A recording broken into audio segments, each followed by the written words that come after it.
Good afternoon. I am Divine 219 Lady. I've written a poem called Ventriloquist.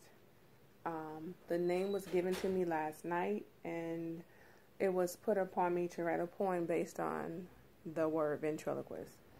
I have been having dreams. I just haven't been posting them, but I have written them down.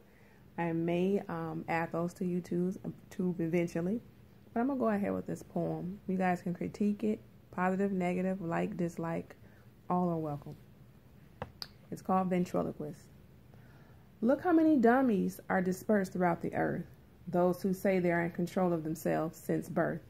See, Satan had a plan right from the start. He set up the scene thinking he was smart. The enemy is very clever and focused, you see, watching and creating the worst catastrophes.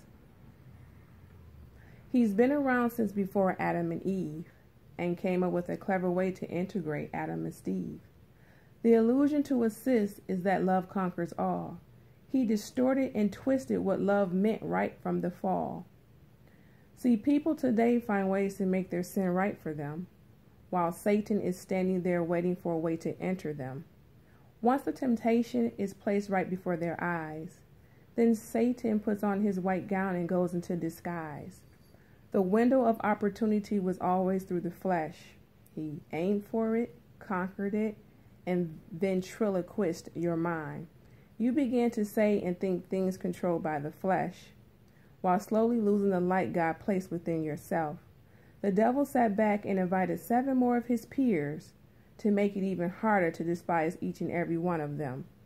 You began to love what the flesh desired, while each demon placed a sign on you for hire. God knocked and knocked but could not enter, because your mind was trapped while you became sinister. God never gave up. He continued to knock by clearing your way from all Satan's roadblocks. While you chose the option to let the flesh lead you, thinking Satan was your friend as he began to beat you. He kicked you, stripped you, and placed a crown of perversion on you, and made you look like the laughing stock of stupidity. Humility didn't sit in with you because your friends were a part of the enemy's trend, making it harder for you to see the darkness from within. Satan fixed you up with these stylish trends, skimpy dresses, skin-tight jeans, and for the fellas, material things. He provided you with the exact audience you needed to keep you lost in God and your mind conceited. You keep wondering in life why you can't get any further, not realizing that Satan is sitting right there on your shoulder, mocking God and telling you how you are a queen. Queen of Jezebel is what he really means. But you being so caught up and so stuck on yourself that you became Satan's wife in just a few steps, as each demon took turns in placing their seed in you, leaving traces of forbiddenness, residue, and unfiltering circumstances. Not even the devil himself would want after he's finished using you. He ventriloquisted your mind and got you feeling invincible, all the while Jesus is still fighting for you. Then one day you were in a quiet space. You heard a whisper. It was God saying, time for a change. He kissed your heart and filled your void, and that's when the light in you began to fight.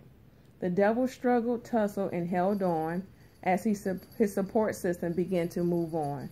Your eyes opened, you focused, and saw the mess in yourself as you dropped to your knees and asked for forgiveness all in depth. Repentance ejected Satan from the interior, sending him back into the wilderness to find another one inferior. God's grace is the place to get back right, true enough, while placing you on the armor of God to win the fight, fair enough.